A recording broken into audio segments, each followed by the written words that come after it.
I'm Honey Stecken, and I live in Colorado. I've been a teacher in this area for the last 10 years. My husband works at a local bank here and has worked there about the same amount of time. We like to spend our time outside. We fish, hike, do all the things I guess that you would think in Colorado. My daughter's name is Marin Winter, and she was born in 2012. Everything was smooth and everything was perfect. We brought her home and the phone rang, I remember, and it was a doctor calling me. We didn't know who the doctor was. It was just kind of strange. It was Saturday, and it just immediately I thought something's wrong. And then we were asked to take her to Children's Hospital in Denver the next day. The whole situation was very surreal. There were, it wasn't just one doctor. It was 5 doctors. They were specialists. There were dietitians. There were genetic counselors, and all of a sudden talks of an ophthalmologist needed and a cardiologist, and it was really scary. No one had ever heard of propionic acidemia. She can't metabolize protein the proper way, and it's even so hard, so difficult to even try to explain how the disease breaks down. It's very scary to be in a place where you've got the medical community not understanding this condition at all.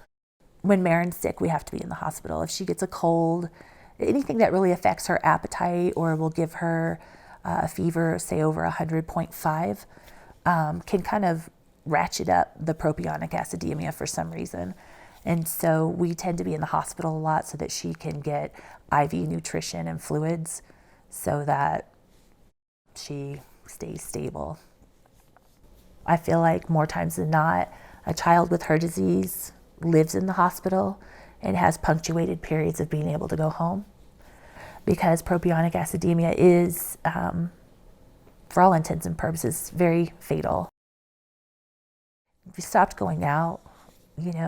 Some of our friends actually stopped coming by. It's just that they really couldn't deal with the change in our life. Looking at her and then knowing, wow, she may not be here tomorrow or next year. I think a lot of people withdrew from us because that would be painful. She takes a medicine called carnitine, levocarnitine, and she's been on it since birth, and it makes her smell really bad. It smells like if you just open the door to a fresh seafood market. And as she gets older, the more of this carnitine she actually has to take. And so it's not a situation where you think, oh, well, it'll level out and they'll get used to it and, everything will be fine. No, it's the healthier she is, the more she needs even more carnitine. And that means there's going to be more and more of the smell. And so Marin started preschool. On the first day of school, I started thinking but what about the odor? There was just nothing you could do about it. There's no accommodation for it. And so as a parent, I had to sit at home and think what could I do? So we got perfume bottles with glitter and all the things that you might think a little girl might like. And all that did was make it smell like fishy perfume. So it just made it worse. And but we made it by that first year with that. The second year in preschool, I happened to have been there one day, and all of the kids were there, and they had some snacks on the table, and they were all sitting around it, and Marin went to sit down, and one of her classmates, a little boy who I know really likes Marin, just basically asked her not to sit there. The little boy said, you smell bad. The look on her face was just kind of that of what do you mean? And it was just a very quiet moment. She went and sat somewhere else. But as a parent, I don't know. I kept thinking, does this happen all day? I'm just here right now and I saw this. And so some fear started to kind of creep back in. There was a big difference between preschool and kindergarten. And she used to love school, and all of a sudden she does not like school. As first semester of kindergarten started kind of getting underway, I got a call from a teacher just saying, she wanted to know if I could make some time with her after school to talk with her. I guess I had a conversation that I guess I never really thought I was going to have.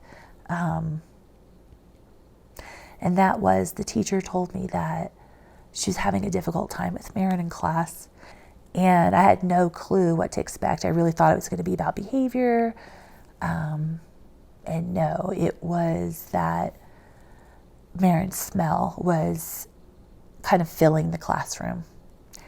And I guess I thought that the first time a teacher or school would be contacting me would be because maybe another student had said something like mean. It was the teacher, though. The teacher tells me she's pregnant and that she normally wouldn't kind of have this issue, but basically that Marin's smell from the carnitine was so great that she didn't think she could have her in her classroom anymore. The first thing I think of is I go home and I get together. We're going to have her wash. That's what we'll do. I'm going to send wipes and I'm going to send perfume and sets of clothing, and have it there. So we did this for a little bit. And it didn't work. They would call me from school saying that she's, upset. And I'm not too sure that something in that situation didn't push her, but she was miserable from that point on and didn't want to go to school anymore. And I didn't really want her to. So I even thought about quitting work. I thought of staying home and homeschooling. I just didn't know what to do. I called Children's Hospital. They're kind of our go-to. They seem to be able to help us. Not this time. Because what we're always told is to use Hunter soap, which is really gross. And as a woman and a girl, I'm not wanting to put Hunter soap on my child. She's not wanting to wear it either. And so, I didn't know what to do. And then the lady who heads our support group put on this advertisement for this deodorant. It was called Lumi deodorant.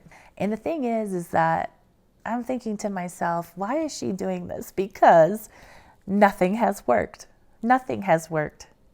This is a big enough problem for me that I'll entertain this. And I'll have to be honest, I really was expecting just the same old, another, maybe something that might work. And so I got onto the website and I thought, I'm gonna read the science. Let's see what they think they're doing here.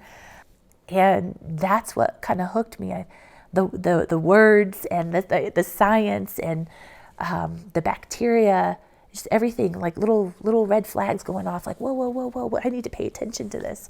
And I felt comfortable trying it. And so I ordered it, I put it on myself.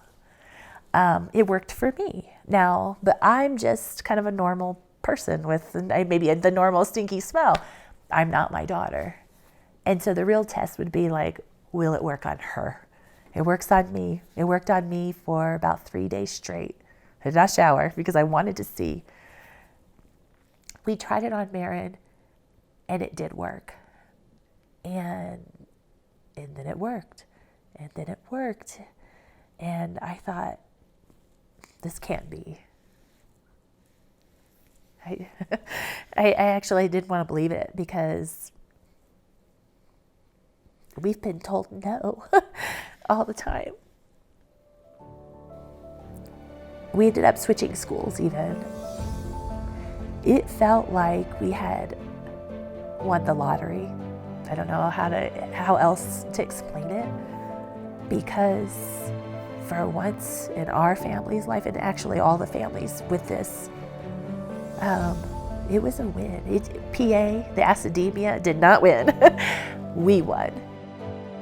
I used to think about all the things that I didn't think Marin would do, simply from that social aspect. I can't imagine. I don't know if anybody can think about what that would really be like, if you really did smell so bad that no one wanted to be around you, and that's not going to happen anymore. She's not going to have to explain anything anymore, and neither am I. Now, as a parent, for me, I can picture a lot of things that I I really couldn't see before in her future. And all of that social stigma has just kind of fallen away because of Lumi. This has changed. This has been a big change for us.